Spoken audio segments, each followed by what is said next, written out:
In this tutorial, we will cover chapter 6.1 of the book Spring Boot Quick Start.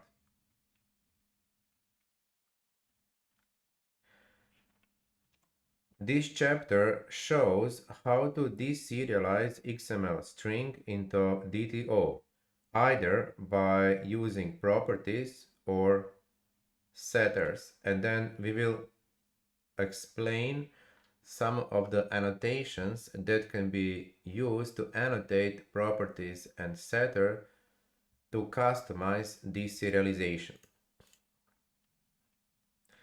So, as said, we will now cover how to deserialize XML into DTO. In other words, how to convert XML from HTTP request body into DTO Java object,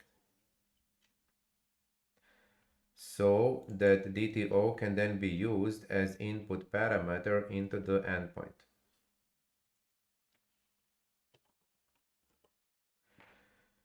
Now, in order to deserialize XML into DTO, three things needs to be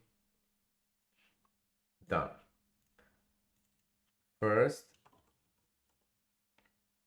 endpoint's input parameter should be annotated with a request body, and the endpoint's input parameter will be our request DTO.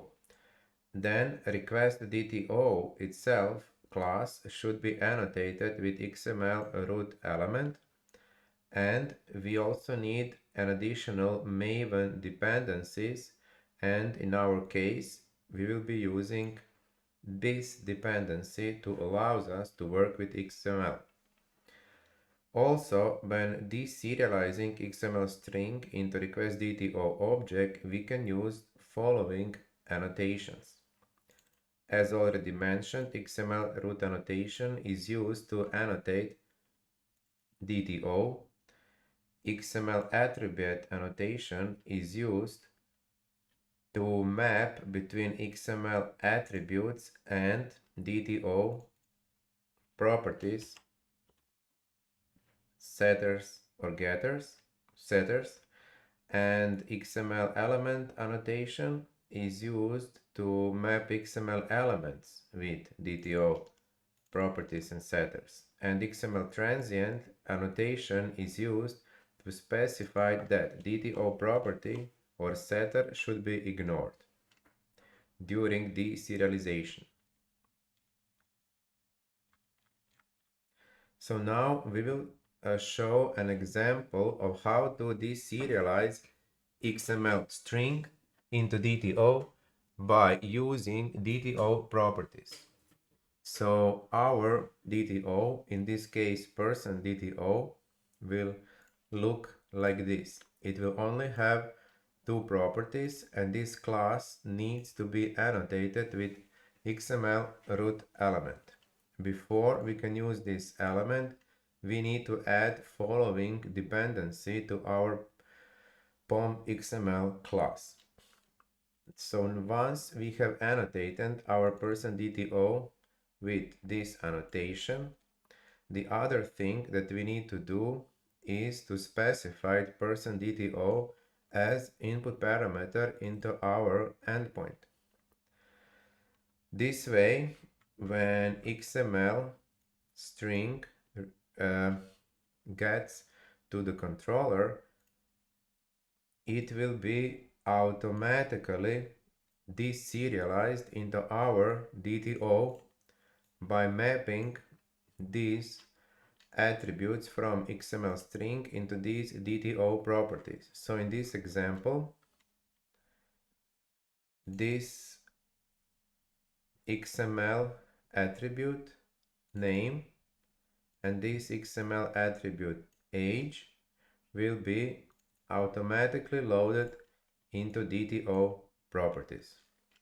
So deserializing XML string into DTO object is quite simple, and the only thing that is needed basically is this one annotation, and inside the controller we are using exactly the same approach as we did with the JSON deserialization, so this controller remains the same.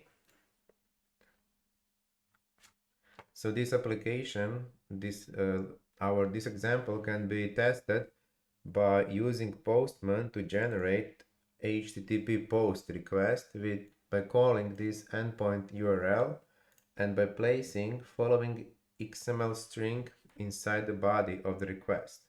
When this string gets to our endpoint will then return this data from the DTO that was automatically created from XML string attributes.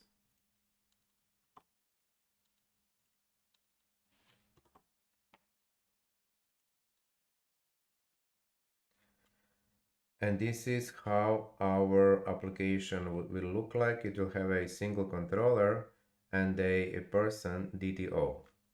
And in our POM XML, beside the standard web Spring Boot starters, which we always include, we also need to have this additional dependency to allow us to use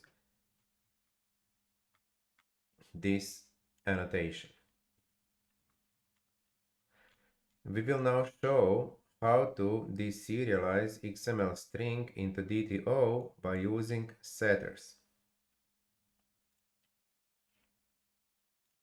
So our DTO will now have these setter methods that will be used during the deserialization.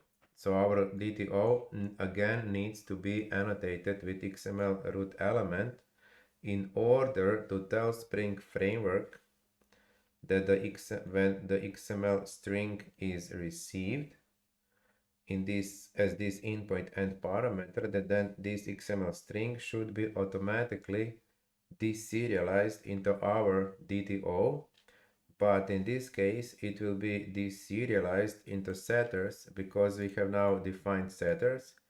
They are public, unlike the properties which are private, so deserialization will be done through these setters. In order to confirm that the setters are being used rather than the properties themselves,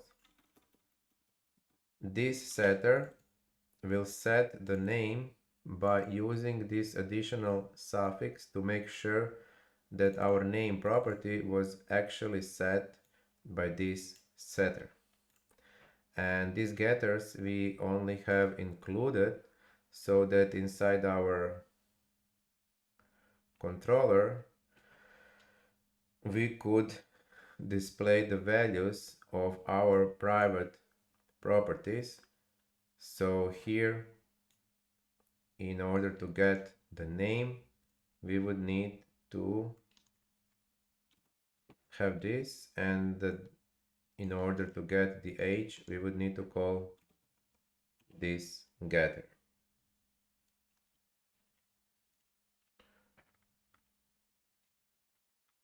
This example can be tested by using Postman to generate post request by calling endpoints URL and then specifying this XML inside the HTTP request body.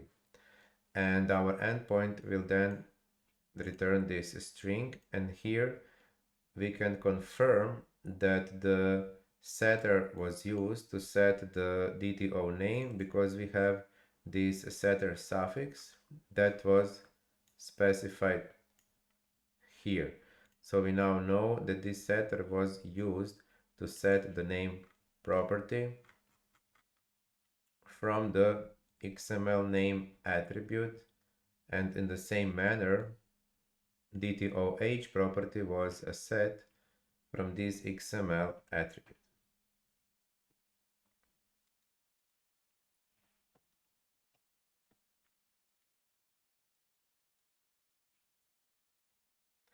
We will now show how to use different annotation that can be used to annotate DTO properties. And with this annotation, we can customize the mapping between XML string and DTO properties. Again, we need this additional dependency as in our two previous examples in order to be able to work with these annotations. So again, this is our DTO, and as previously, it needs to be annotated with XML root element.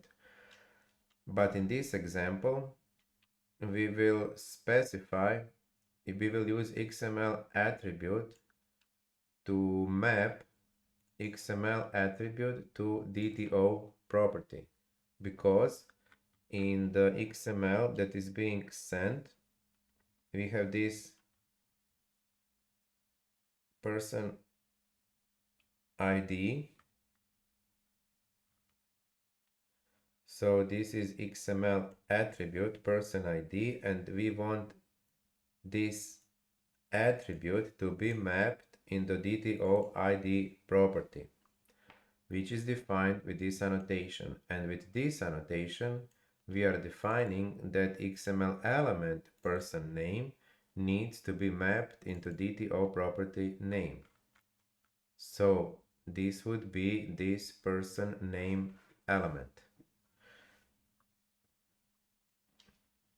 And with this annotation, we are saying that the DTO property age should not be populated, which means that the following value will not be transferred from the XML string into the person DTO property age. Our controller looks exactly the same as in a previous example, and it simply displays the values from DTO that were automatically populated by this line when XML string did the deserialization. The Spring Boot framework did deserialize this XML string into our DTO by using these annotations as a guide on how to map different elements or attribute of XML string to DTO properties. We can test this example by using Postman in order to generate post request that calls endpoints URL and sends this XML string in its body, and our controller will then return this value. This is where the age value should be, but this age value was not loaded from XML string because by using this annotation we have said to Spring Framework not to load this property. And we will now show how the same annotations can be used to annotate DTO setters during the deserialization. So we are sending the same XML string, but inside the DTO we now have setters which are annotated in the same way in which our DTO properties were annotated in the previous example. And we also have these getters in order for our controller to be able to display these values, since these properties need to be flagged as private in order for these setters to be used. So, which is why when we want to display these properties, we will be displaying them by using these getters as returned by our endpoint.